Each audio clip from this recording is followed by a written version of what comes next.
Within the wastes of the Ilurian stonelands dotted around the world, a myriad of unnatural artifacts can be found, from impossibly manufactured items to near invincible flames. How this came to be is hidden within myth and legend that varies from place to place. One thing, however, remains similar across retellings. The grand citadels of the ancient Ilurian nations soared to the skies, leaving a pillar of flame that rendered the surrounding environment completely barren. Soon after, new stars appeared in the sky. The moon, described as a smaller sun in the night sky, was shattered. The world was subjected to destruction as raining rocks and flying citadels devastated their surroundings. By the time people had started to come out of their caves from which they sought refuge in, a desolate and barren world was left for them to reclaim. The new stars had gone, and the silver line remained in the sky, seemingly expelling the stars around it. This silver line remained even in the day, and provided hope to those that can see it in the darkest of times. Many pockets of humanity that sought refuge were lost in the first decade of recovery, the majority of which died to sickness, starvation, infighting, and natural disasters. The ones that survived sought out to reclaim the world. The first decades of the Age of Recovery were spent in stabilization, a focus on survival.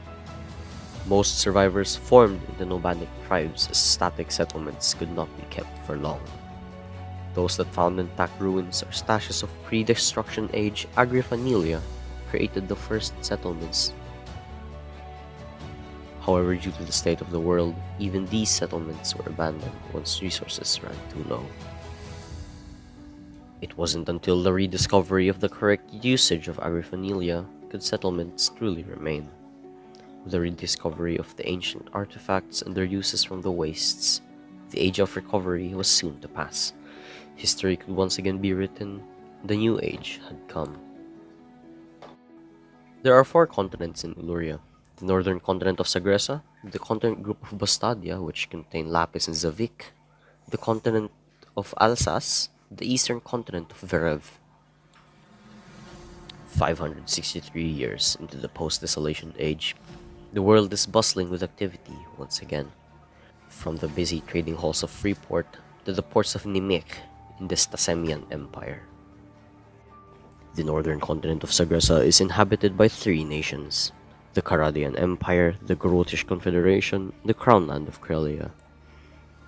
To the south of Sagresa is the continent group of Bostadia, the continent of Lapis, home to the kingdom of Lahuri, and the Patriarchate of Bostadia. To the east of it is the continent of Zavik, inhabited by the Vedakian Republic, the Bastanian Despotate, the Markian Tatarchy, and the Freeport Consortium. Within both of these continents are holdings of the Republic of Nauka. Due east of it is the central continent of Alsace, home to the Republic of Nauka and colonies of the Krelian Crownland and the Vodland Principality. In the easternmost part of the map, the turbulent continent of Verev, the home of the Kingdom of Wilia, the Stasemian Empire, the Vodland Principality, the Duchy of Asimov, the Marches of Partria, the Council of Zent, and the hordes of Epekeli and Bosma. Amongst the violence, politics, and general activities of the populace, a rumor with no discernible source has propagated. A rumor of an undiscovered land down south, a land of dreams, magics, and many other embellishments. Soon enough, people sought to prove the existence of this mystical land. Those that returned from their failed expeditions that reached the perpetual storms of the Southern Ocean ranged from the horrifically scarred beyond recognition to the mentally disturbed to the point of insanity. A bright light was soon seen piercing the sky, meeting the silver line. Soon, reports of the confirmation of the rumor had reached the general populace. A company's innovation in air transportation had created this result. The Graston Company, based on Tow and Freeport, had created the first airship to have survived the storms of the Southern Ocean, albeit heavily damaged upon return. As the first successful expedition set foot on the discovered continent, A beam of light pierced into the sky from the ground, subsequently followed by smoke similar to those found in the Iluriyan stonelands. Within the next few days, the new stars reappeared in the night sky. The nations of the world fall further into chaos as news of this propagates around the world. The nations of Iluriya struggle to prepare for what's to come.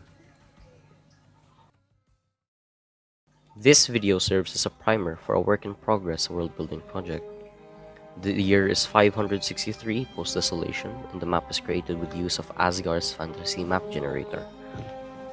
Any story created within the same world must contain a reference to major events in the same time frame for the sake of continuity.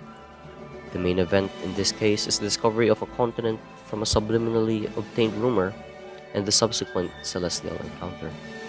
Also not forgetting that everything is subject to change. The future of this world is uncertain and prone to retcons and is not bound by the universal laws of the real world. Happy writing.